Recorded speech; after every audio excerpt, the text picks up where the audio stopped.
Carmela, chilled red wines are all the rage. Oh my God, they are. We like a good chilled red wine, don't we? Yes, we do. Well, we found one today that may be the next it wine, the wine that you need to find out what it is. Love it. It's called Schiava, and listen to learn more, but we think you gonna like it. Yep.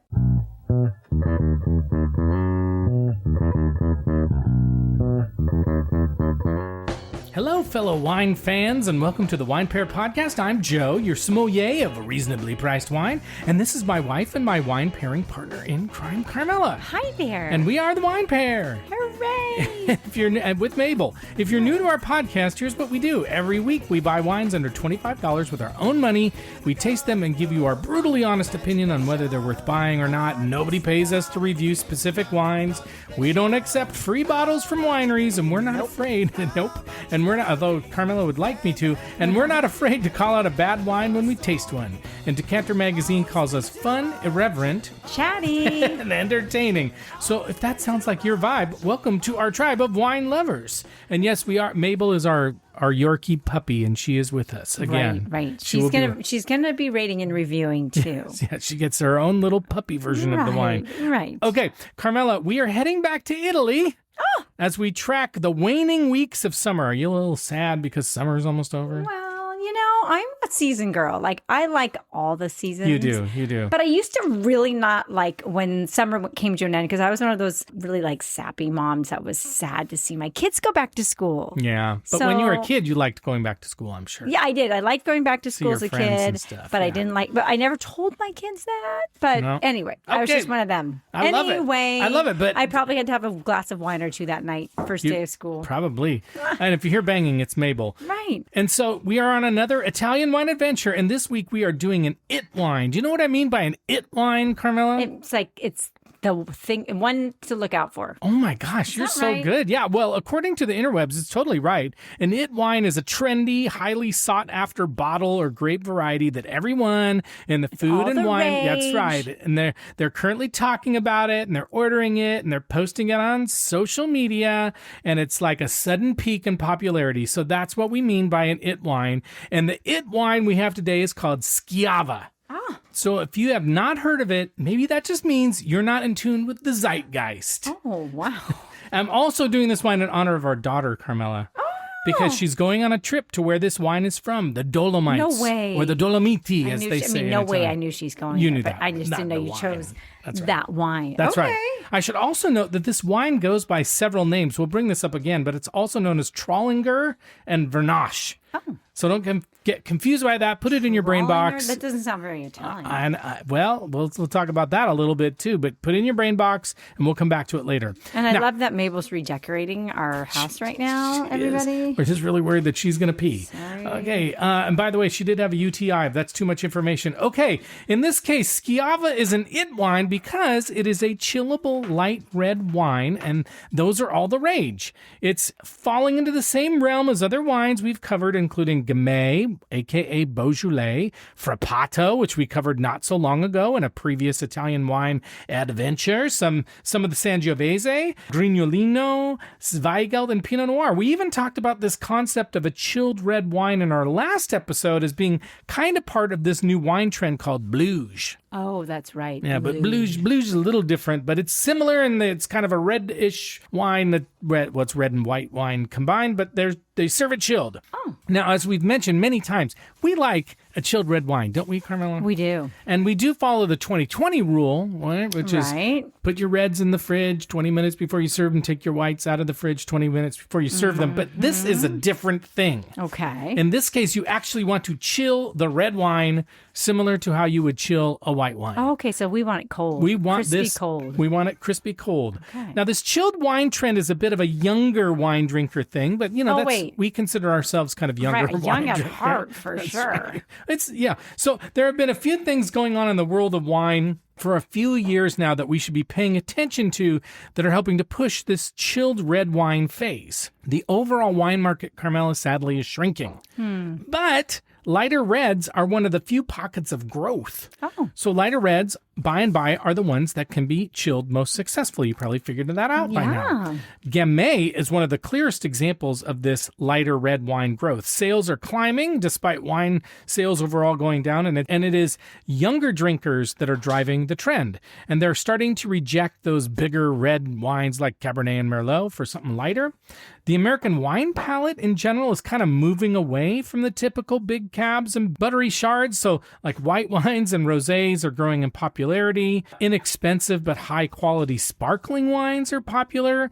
And people are experimenting with off the beaten path grapes and regions, which is right up our alley. And the light chillable red wine trend fits right into that. And also low and no alcohol wine has been growing as a big piece of the market. Now, I'm not super psyched about that, but while it's not directly about chilled red wines that are chillable tend to be lower in alcohol than bigger red wines. So that's why I brought it up, okay? Okay, got it. Don't look at me like I'm crazy. Well, that's kind of hard to do. I know. So look, here it is, Carmela. The bottom line is this. The wine world seems to be moving toward, and we're happy about this, lighter, easier drinking styles, and Schiava fits that shift perfectly. Mm-hmm. By the way, the spelling of Schiava, you might think it's Schiava, but it's Schiava. And in Italian, CHI is chi. You got it. Schiava. Nice work. Okay, thank you. And so basically us doing this episode along with all of our lighter, chillable red wine episodes like Frappato and Grignolino and Sanso and Valpolicella show that we're hip and cool. Wow, is that what we're striving for here? Yeah, we're on the cutting edge. Oh my goodness. That's what the wine world. And you listening out there in listening land, because you're listening to us, that means you're hip and cool and on the cutting edge. Oh my. So let's go. Wow. All right. And on that note, we have 2 Schiava wines that we're going to taste and review today that are currently chilling in the fridge. Nice. And we're going to see if either or both of them are wines that you should run out and buy before the summer is over, because we've got about a month left as we record this. this. You can do a chillable wine when it's anytime. Not summer. You're right. Right. But first... Let's not put parameters on it. Let's not put parameters on it. Right. But first... You got to do our shameless plug. That's right. Carmela loves saying that. Thank you for listening to us. She finally admitted after many years of doing the podcast that she doesn't love saying that. No, but it's I just fine. said it's sort of a dumb, I don't know. Well, it's a little dumb. I would say, hey, let us know what you think. But no, actually, don't let us know. Don't, because there's some things we don't want to know. Right, because at this point, yes, we could change it. But after 5 years of... It's the only thing in the script she actually knows. I'm afraid you're hear that and they're like, oh, there she goes again. That same old dumb line. No, it's not her line. It's actually, I wrote it, so it's not her fault. Okay, but anyway, thank you for listening to us and supporting our show, and know that we buy all the wine we taste and review every week so that we can give you real and honest reviews. And if you like what you're hearing, we'd love it if you would subscribe to our podcast and leave us a 5-star rating review so we can grow listeners. We also love to hear from you. We always respond. Follow us on Instagram and Blue Sky and TikTok at The Wine Pair Podcast. Contact us on our website, thewinepairpodcast.com. Sign up for our email newsletter there and send us a note at joe@thewinepairpodcast.com and let us know what you're doing. Let us know if you hate that line or you love that line. Let us know how, I don't know if we want that feedback. I know, or if you want to see pictures of Mabel, where is she? She's on Carmela's lap. Yeah, I think she's settling down. But she is. We love hearing from you. And as we do every week, we'll tell you someone we think you should recommend the Wine Pair Podcast to.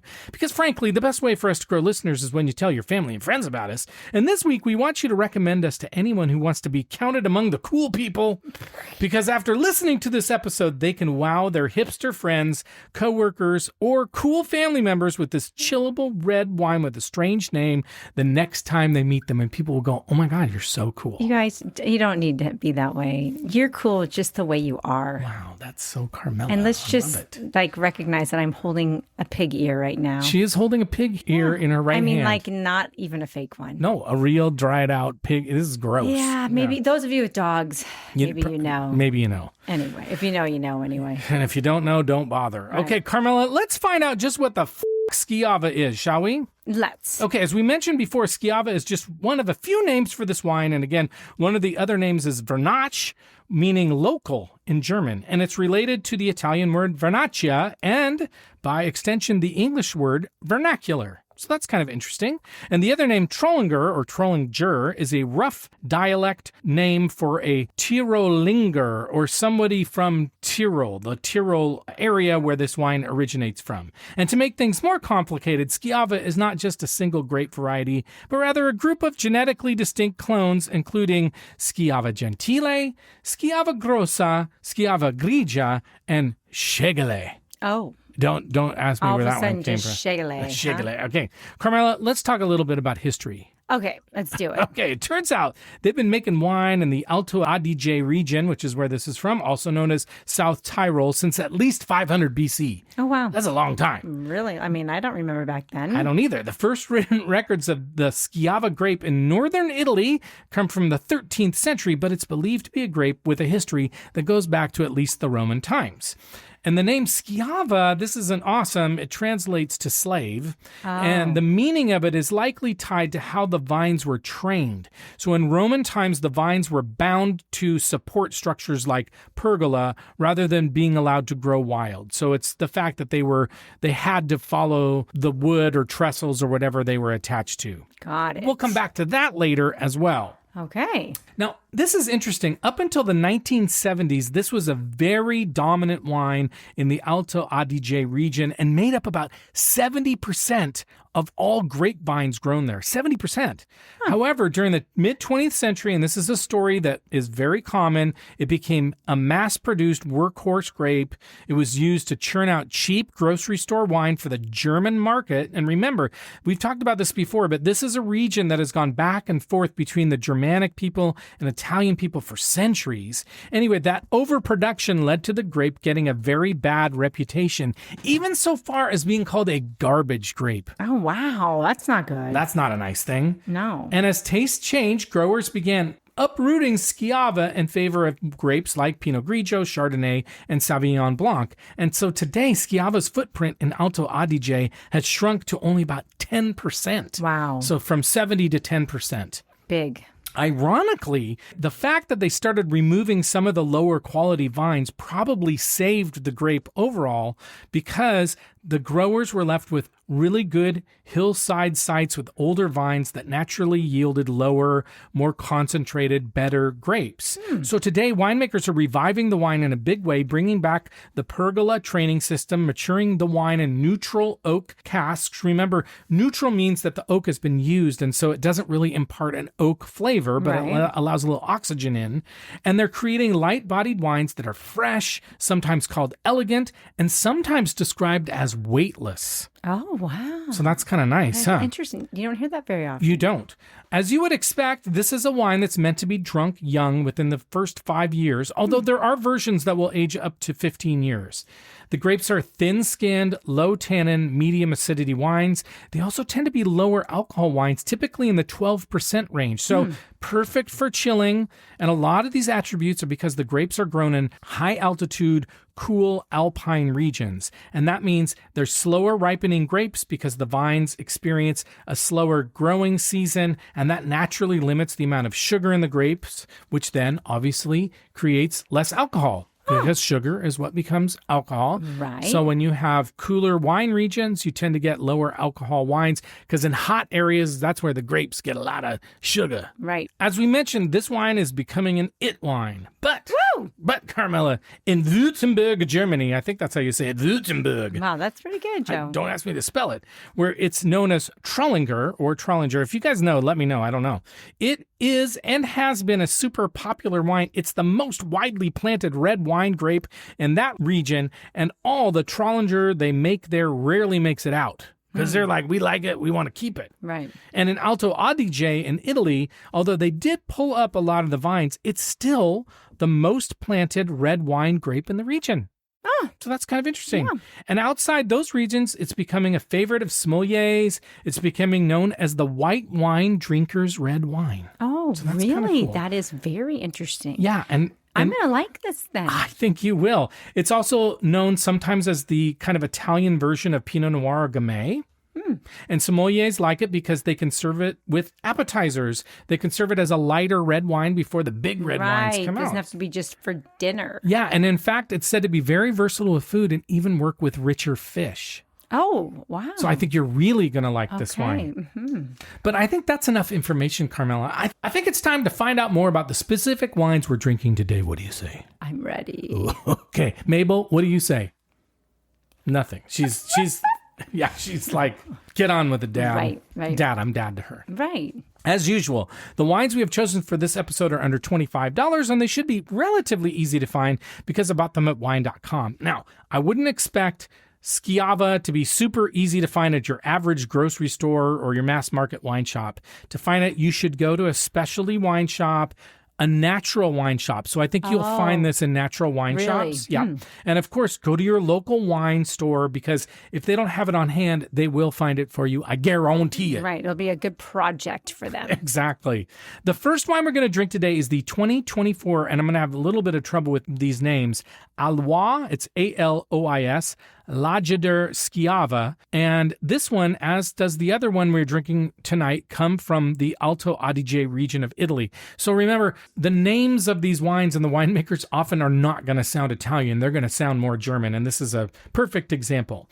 The winery practices both organic and biodynamic farming, and as we've mentioned before, some people love biodynamic practices and some think it's full of hoo-ha. Oh. But it does indicate very natural winemaking. In fact, Alois Lageder, I'm saying it totally wrong, is said to be one of the pioneers of biodynamic farming in wine. And the winery actually collaborates with local cow and sheep farmers, and as their animals come into the winery during the fall and winter to create some natural fertilizer, if you know what we mean, and weed control. You know what we mean. I know. Okay, the winery does use the traditional pergola vine training system. Remember I said we're going to come back to that? Yes. So you're probably wondering, what does that mean? What does that mean, Joe? Well, it's what I remember seeing in my grandmother and grandfather's backyard when I was a little kid. It's when vines grow up across a post and across a beam, and you sort of walk through a garden vine tunnel. Oh, so pretty. Do you know what I mean? Bet. That's, Who had one in your family? My mom's parents had one in the backyard. I remember that. I totally remember that, even though I wasn't very old when we stopped going to that house. Right. I totally remember that. The winery also says they use malolactic fermentation, which I find very interesting because, again, that tamps down on the acidity, and I wouldn't expect them to do that, but maybe the acidity in the grapes that they grow is a little bit too intense. And then they say they do that for 6 months in concrete, which is, remember, concrete is porous like wood, but it doesn't impart any flavors. It's neutral. Right. They also say they macerate in stainless steel, which can be dangerous and you can get hurt really doing that. Careful. But they wouldn't say for how long because they're probably embarrassed about it. Oh my goodness. They also say to drink the wine young in the first 1 to 3 years. So we gonna do that. The next wine we're going to drink is the 2022 Elena Walch Schiava, and Elena Walch is a very well-known producer from this area, and we've had her wines before on our Müller-Thurgau episode, which again is from Italy, both the wine and Walch, and they don't sound Italian. Not at all. Not at all. If you know anything about northern Italy, really northern Italy, a lot of German language influence. The winery says they use temperature-controlled fermentation in stainless steel tanks with 6 days of skin contact, followed by the maturation in traditional large oak casks. So they use oak, but they are large and likely neutral. So when they're big, they're not going to impart, if they impart any oak flavor, it's very small. It's mostly, again, to get a little oxygen into the wine. They also say the wine grows in calcareous soils at medium altitude where the grapes can benefit most from the Mediterranean climate and warm summer days combined with cool mountain nights. And in case you're curious, calcareous soils have a lot of calcium in them, and that means they're good for creating water stress in grapes. Remember, water stress is good for making great wine grapes. Right. And there's an article that I have a link to in the show notes about Elena Walch and Schiava that includes an interview with her daughter Caroline. So this is really interesting. Caroline calls Schiava a very honest wine and a social wine. So this sounds perfect, like for young people, right? Right. You know, that if you kind of want to thing. feel young again, just break the bottle open. That's right. Cool kid that's young.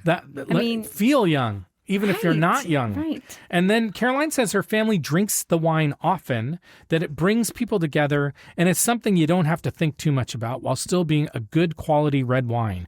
She adds that not every wine needs to be where you do a lot of thinking and analyzing, and sums it up by saying, Schiava is what it is. And as the kids would say, Carmela, the way I would interpret that is, it's not that deep. It's not that deep. It's not that deep. I love that. It's not that deep. She didn't say that. I said that. I know. Okay. I know. But I think that's why it's becoming popular because, it's just like, let's drink some fun wine. Right. Okay. Right. Again, let's not take it too seriously. Exactly. And so on that note, let's try this wine. I'm super excited to try this wine. So if you have a Schiava or a light red wine that you've chilled or any whatever. Right. Drink along. If you're drinking a bottle of wine. Drink with us. Right. If not, if you're driving or on your bicycle. Whoa. Or anything like that. And don't give it to your dog. But if you have it, drink along with us. Grab them a piggy ear. That's right. And see if you agree with our tasting notes. And we'll be right back. Okay.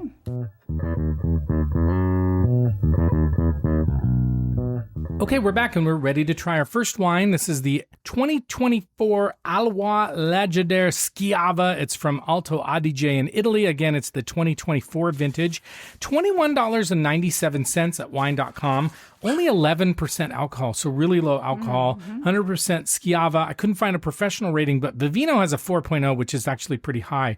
But let's talk a little bit, Carmela, about the bottle and the color. Well, I just right away thought that the bottle was just sort of sharp. Like, it's just like pretty. I think it's very cool. It's kind of like hip. Right, but it's also just sort of like little, I mean, it's like a little understated, right? I agree. But kind of just classic. Yeah. I like it. It's kind of my style, a little bit like it's kind of like a little plain and cool and but very pretty, and it's just like the artwork on it is simple, and I just think it looks really nice. Yeah, now let's talk about the color of this wine. Very light. It's like cranberry juice. Like, it almost looks like a Tavel, like a rosé, like a really, like really a dark rosé. Yeah. It's really pretty. I think cranberry is exactly the right, color for it. Okay, well, let's smell it and see what we think. You like it. Super aromatic. Crunch. Something strong on it, though, that is a little bit, I don't know. I think it's got minerality. It like almost has a steel. little yeasty smell to it for me. I was thinking more like steel or stone, but I'm with you. I'm getting a crunchy red fruit. Yes, I would say so too. I mean, raspberry, there's a little bit of raspberry on it. Cranberry too, pomegranate maybe. Okay. What do you think? What else? Strawberry? Yeah, or even, I mean, just maybe a hint of like watermelon too. Okay, yeah, it's almost got a little bit of rosé kind of vibe going on. Yeah. Maybe a tiny bit of like super like tart cherry or maraschino cherry almost. Okay, yeah. Or maraschino, however you're supposed to say it. All right, well, I'm super curious, so let's taste it and see what we think. Okay, it's much more tart than I thought it was going to be. What do you think? It's light, though. It's very light. Super light. And it's pretty thin, actually. Like you could just gulp this down. You could. It's a little dangerous, even though 11%. That's probably saving you because it is almost like I don't want to say like a seltzer water, but it has just like this hint of flavor to it. And I mean, it's not fizzy. It's not really, but it has that just like, just a really hint of, and it is kind of cranberry. I'm getting cranberry. I agree. Totally cranberry. Oh, sorry. Oh, she's biting the carpet. Oh, boy. It is totally cranberry. I'm getting flint, like stone and steel on the end. It's like really minerally. Yes. And it actually has a little bit of tannin. Like it's not a lot of tannin, but you can taste the tannin on it. It might be because it's super cold too. Yeah. I like it cold though. I mean, I know it's supposed to be drunk this way, but where's it drank? Drinking. I really like drinking it this way. What? No, I'm not even making But I mean, don't you think this is okay? First of all, I think our daughter would love this wine. She would love it. Everything about it. It just looks so pretty in the glass. Yeah. And it's kind of refreshing. Yeah. But yeah, I'm cranberry, pomegranate even. I'm getting pomegranate. It's fun. It's not that deep. No, it's not. No. I mean, like, look, if you're looking for a serious red wine to have with steak, this ain't it. This ain't it, right? Oh, we're squeaking. But if you're looking for something fun, a picnic, a late night wine, just to like hang out, like this is a great wine. Oh yeah, no, and this could be a standalone, but I do think it would be awesome appetizer. So let's talk about the food. So Okay. you think an appetizer. I think a charcuterie board, like a really, like a full-fledged one where you have like your cheese, your meats, your veg, your crackers, fruit, like a full-on, you could just have that for dinner with that. Like, I think this would be a great, and I think also like it would be so good with like little puff pastries, like little filled ones with spinach or cheese. I think you could do that with this wine. What do you think of fish? Would you have fish with this wine? Sure, I would. I could do the fish for sure. I mean, I think actually it would be really good with like a fried fish, like fish and chips. But I was also thinking sushi. Oh, sure. I think it'd be good, like a little spiciness, like a little bit of wasabi in there. I think it'd be really nice. That would be really good, yeah. Like sushi rolls, I think, would be really nice. Oh boy, what's she doing?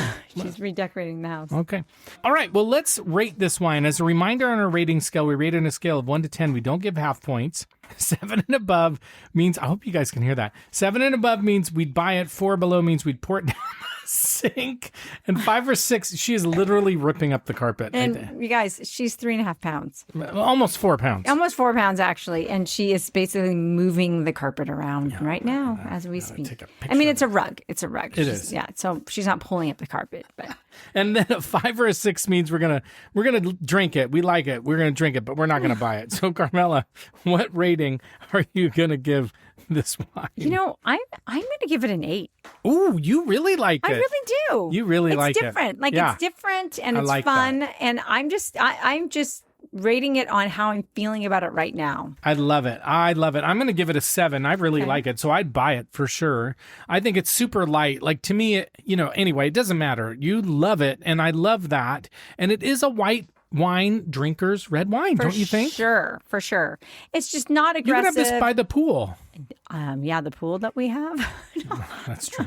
Sorry, you're going to say it's not we aggressive. don't want a pool. I don't want a pool. No, but anyway, those of you who have pools, good. We'll come over. It's fine. Let us, and make sure it's clean, but we'll come over. Yeah. But you were saying it's not a yard for.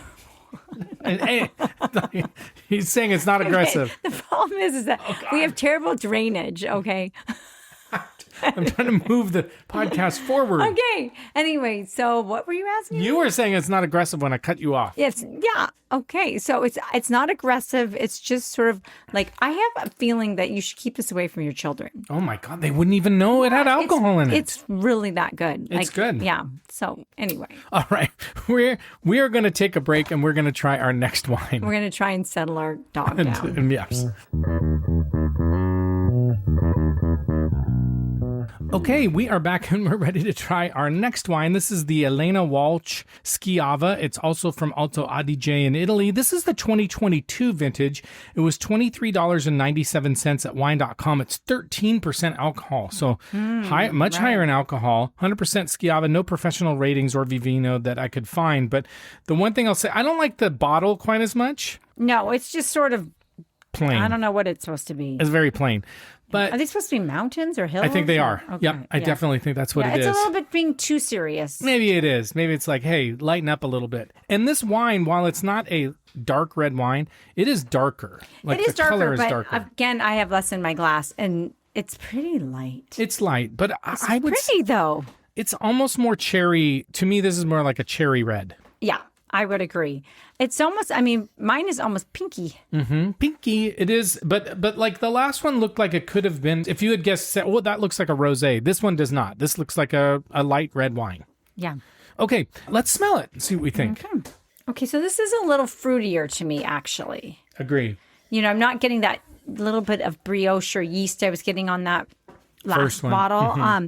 So yeah, I'm getting a little more. I think I'm getting a little more cherry on it. Even like a little bit of a, like a red, like a darker cherry. Yeah, I agree with you. It is. It's also not as lifted. Like, it's not coming out of the glass quite as much as the other one. Little more subdued, probably, huh? Yeah, and maybe it's too cold. I don't know. It's, definitely cherry. It's got cherry juice. Like, remember I was used to say my aunt would make cherry juice in Canada, and it would smell like this. Yeah, so you pulled them straight from the fridge. Actually, this one has been out for about 15 minutes. Okay. I pulled it out when I pulled out the other wine. Yeah, I don't think it smells too cold. I mean, that's what you were thinking. That I just think sometimes when things are cold, when wines are cold, it's harder to get the aroma. Yeah, I get it. Yeah, no, I agree. But I just think that I don't think it's going to have as big of a bouquet. No, The other one. No, it doesn't. Okay, well, and it doesn't have like that steely or flinty. You were saying yeasty kind of mineral. I was saying mineral end to it. But let's taste it and see what we think. Okay.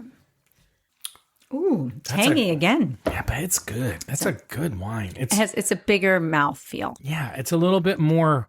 It's got that kind of flinty, acidy end to it that I'm getting, like almost like sea spray or something. But it's fruitier, but it's more of a tart, like crunchy red fruit. So if it's cherry, it's like an underripe cherry. Or plum even. I like that. I was eating red plums this week, Perfect. and it's definitely like red plum. Okay, I love that. And out of the fridge, right? Like a red plum that's come out of the fridge. Love those. Yeah. And this is what it's, and actually the color is kind of like that too. Okay, wait, you were saying tart, and you said something after tart. I was going to say, like, this reminds me again of like a little bit of cranberry, maybe a dried cranberry, where they're tart sometimes. And I also think maybe a little bit again of pomegranate. Oh, okay.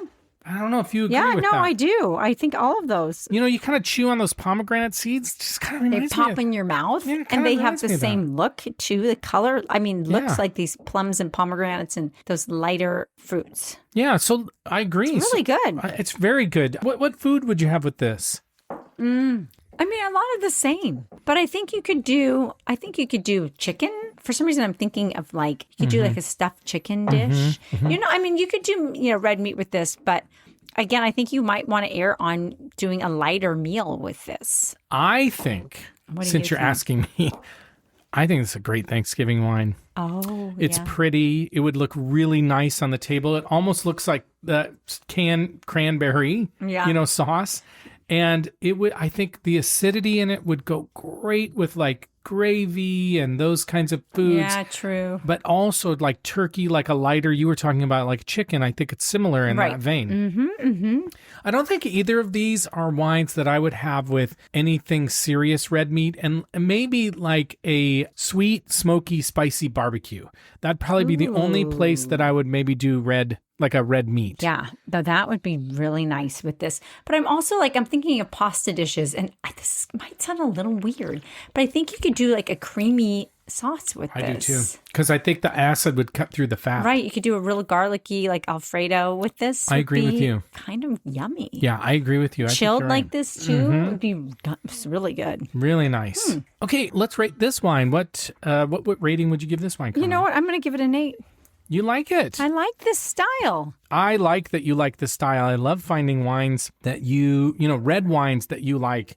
And I do think you tend to, well, of course you like lighter reds, but I think you like this chilled red wine vibe. Well, the thing is, yes, I do. And I was at a restaurant having just a glass of wine. I would trade in some of the whites that I drink for this. Oh, yeah, I agree. Don't you think? Yeah, we love a good white wine, but I think if you wanted maybe something a little bit, this has more body and complexity to it. And so I think this would be really fun if you were out with the gals, like have this wine. Oh, girls' night. Don't you think this would be a fun wine to have? Out with the guys too. What guys?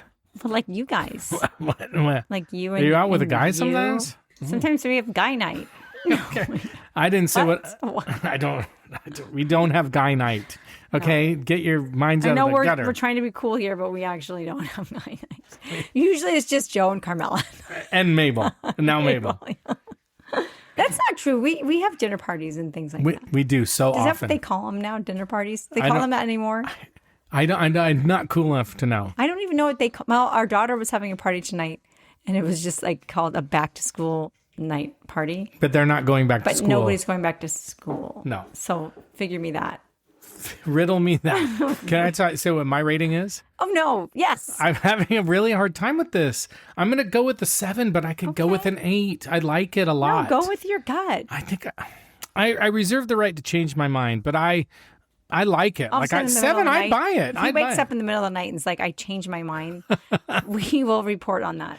I just like the first one a lot too. I don't know. So which of these are you going to finish tonight? Well, that's really tough. I think I'm going to go with the second one. I think I'm going to go with the first one. Okay. It's so funny that I think that, anyway, it doesn't matter. He's being a little bit of a wine snob here tonight. No, not at all, because the I'm first one is the lighter of the two. Yeah, no. I'm glad you like these. Okay, well, let's talk about the taste profiles expected from Schiava. Aromas feature red cherry, wild strawberry, I like that, red raspberry, red currant, pomegranate, layered with fragrant notes of violet, rose petals, honeysuckle, and mountain flowers. It has a unique candy note, cotton candy, bubblegum, wine gums, or lemon head. I didn't get it. Did you get that? No, but I like that because they are a little more playful. Like candy. Yeah. Nuances of autumn leaves, tilled soil, mint, wild herbs, graphite, or a Autumn touch leaves. of, a touch of wood smoke. They're light-bodied. They're floaty on the tongue. I think that's true. Very low, soft, silky tannins, sometimes called crunchy. And there's a signature finish of bitter almond, amaretto, or marzipan, and a clean saline or mineral streak on the finish. Nice. I was definitely getting that. Yes, you were. The Alois Lageder, I'm sorry, I'm saying this wrong. The winery says ruby red with a purple shimmer. I didn't have any purple in it at all. Subtly pronounced on the nose, fresh and fruity, with violet notes and white pepper, light to medium bodied, well-balanced, soft and dry on the palate. I mean, we had a different experience. K&L Wine Merchant says the nose is wonderfully pure and aromatic, totally aromatic. Delicate notes of wild strawberry, red cherry, and rose petal, a hint of white pepper and alpine herbs. God. I don't think we were White getting pepper, pepper or no. herbs. On the palate, light-bodied, graceful, silky, gentle tannins, mouth-watering acidity, finish is clean, zesty, and savory. A perfect, versatile red, best served with a slight chill. We didn't have a slight chill, we had a big chill. And the Elena Walch, the winery, says bright ruby in color, delicate hint of cherry on the nose. We were getting that.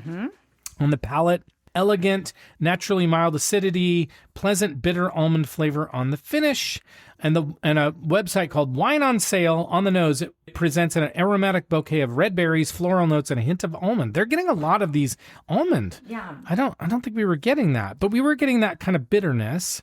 Palate is greeted with flavors of juicy strawberries, cherries, and a touch of spice. I do think there was a touch of spice.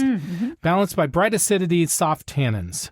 So there you go. Okay, well. Okay, what's the verdict on Schiava? So love it. You love it. Yeah, I really do. It's refreshing. It's pretty in the glass. I think the taste goes really well with I just like a standalone glass of wine, or I just love that it's versatile enough to be an appetizer wine. An appetizer red wine. You know what's funny is, to that point, Wine on Sale said it's an excellent choice for a variety of light dishes or enjoyed on its own. Love it.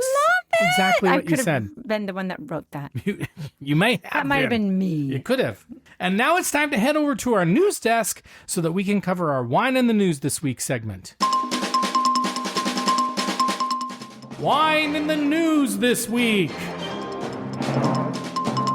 Our Wine in the News this week comes from James Bailey, writing for The Drinks Business, and the article is called Andriola, the Quiet Exit from Prosecco. Ooh. And links are in the show notes, as always. But again, our daughter is going to go to the Prosecco region near the Dolomites. So this, again, it fits well with that trip. I love that. Did you plan that because of her?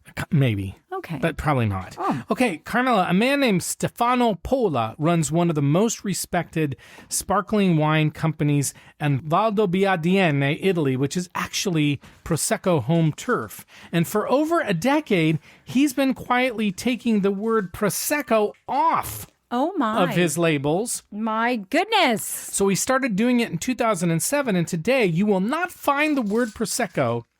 Amazing. People are just boycotting it, huh? Well, no, he is specifically. And on the Andriola bottle, he doesn't have Prosecco on it anymore. He's kind of bucking such a hater? It's a good question. It sounds crazy, but there's a reason for it. Now, Prosecco could be the single most recognizable sparkling wine on the planet, right? I mean, everybody's drinking it, right? But his reasoning is simple. Prosecco has become famous as a category that he feels has been flooded with cheap, mass-produced sparkling wine, which I tend to agree with, actually. And unlike those mass-produced Prosecco wines, his own grapes come from steep hillside plots that basically have to be picked by hand because no machinery can operate on the hills. So Stefano is betting on the name Valdobbiadene DOCG, which means a lot only to a small group of real Prosecco aficionados. Got it. So you may ask, what does the name Valdobbiadene DOCG represent, Carmela? What does it represent, Joe? Well, it just so happens that DOCG is the original and considered to be the best of the best Prosecco, where people were growing this wine long before the category ever went global. Now, once demand for Prosecco took off, Italy created a much bigger zone called Prosecco DOC back in 2009 just to kind of keep up. But the original Valdobbiadene DOCG is a small area. And remember, DOCG is the highest designation of wine in Italy. And the area has much lower yields and higher quality standards than the standard DOC Prosecco. It even became a UNESCO World Heritage Site in 2019. So Pola's point of view, this winemaker's point of view, is that he's trying to stand for the best of the best sparkling wine from the region. Okay. So Okay, that's so why he really wants- standing up for Prosecco. That's what he is. But not everybody in the Prosecco region, even the Valdobbiadene region, thinks this is smart. Some of the older producers, the ones who actually built Prosecco into a global name in the first place, they see what he's doing as almost a betrayal. Oh, They well, were- see, you got to look at it, in a different light. Both sides. You got to look at both Right, sides. two sides to every pancake. That's people. right. They worry that by removing Prosecco from the bottle, they will cheapen and harm Prosecco itself. Ah, okay. So I get it. My personal feeling is that most Prosecco is kind of played out. I've said this before. Like, I think it's become too popular, and I think what that means is there's some crappy Prosecco that's out on the market. But in the midst of that, there is some really high quality wine being made in the region that most people ignored, especially this Valdobbiadene. And most people, when they're having their Aperol or Campari Spritz, they're not using that higher end Prosecco. And like you said, both sides have a valid point, but ultimately it sounds like what happens very often, and that is it's about money. Well, sure. It's about money. Well, on everybody's side, right? People Everybody's side. you can get Prosecco for pretty inexpensive. People want it to be accessible too. It doesn't have to be that deep, right? Right. So what do you think? What do you think about what he's doing? And Well, do you agree, right disagree, away I was whatever? like, what? But then I was starting to understand that I think he's putting his foot down and trying to make a point and actually save Prosecco. But I just can see both sides. And I don't know. I mean, it could be a dead end for this guy. Part of me is like, I don't know, buddy. Doesn't matter. Right. Yeah. I agree. I agree with you. Like, I get it. Both sides. It's okay. Yeah. Do what you want to do. That's what I say. Right. Okay. We have some listener shout outs to get to. Corinne sent us a picture of the Palace of the Popes in Avignon, Carmela. Amazing. And she went there and she was in the region and she said she had Châteauneuf-du-Pape and she had Gigondas, so perfect with our last episode. So thank you, Corinne, for sending that. And Timmy said he enjoyed the pod on CDP, which is Châteauneuf-du-Pape. Right. And he said, like us, not typically these big red wines are his cup of tea. And then he sent us a wine from the Southern Rhone that he really likes. So thank you for doing that, Timmy. We always love to hear from you. Adrian sent us a nice note about Mabel. A few other people sent us nice notes about Mabel and seeing the picture in our story with Carmela. Dries sent us a nice note about it, as did Linda. Wow. So that was really nice. Mabel, you have fans. You have fans, Mabel, and we cool. As always, we really appreciate you reaching out and letting us know, and just shooting the breeze with us. We enjoy Love that. it. Yep. And wines coming up in future episodes in case you want to drink along with us. You can find the links to these wines, the exact names and the vintages, etc. in our show notes. But we're going to do Gamay. We're going to do decoy wines, a bigger wine. We like to do those every once in a while, mass-produced wine to see what we think. Aglianico Rosé, Loire Cremant, some British bubbly, and I've got some other wines on the way as well. But again, go to our show notes if you want to get these wines and drink along with us. We always think that's fun if you want to do that with us. But thank you for listening to us and supporting our show. And remember, we buy all of our own wine and we do all the writing and recording and editing to bring you a show every week because we absolutely love doing it. And our small little ask for you is that you please follow or subscribe to our podcast, leave us a nice rating review, and tell your family and friends about us so we can grow listeners. And thank you to everybody who's done that. We really do appreciate that. You can also follow us on Instagram and Blue Sky and TikTok at The Wine Pair Podcast. Contact us on our website, thewinepairpodcast.com. Sign up for our email newsletter there. Visit our shop wine section where you can find links to buy the wines that we rate as buys in each episode. And send us a note at joe@thewinepairpodcast.com or DM us and let us know if there's wines you want us to try or wine areas of the world that you'd like us to do an episode about. And just let us know how you're doing, and we'd love to hear from you. But with that, we're going to sign off. So thank you once again. We'll see you next time. And as we like to say, life is short, so stop drinking shitty wine. Bye-bye. Bye. And the happy ending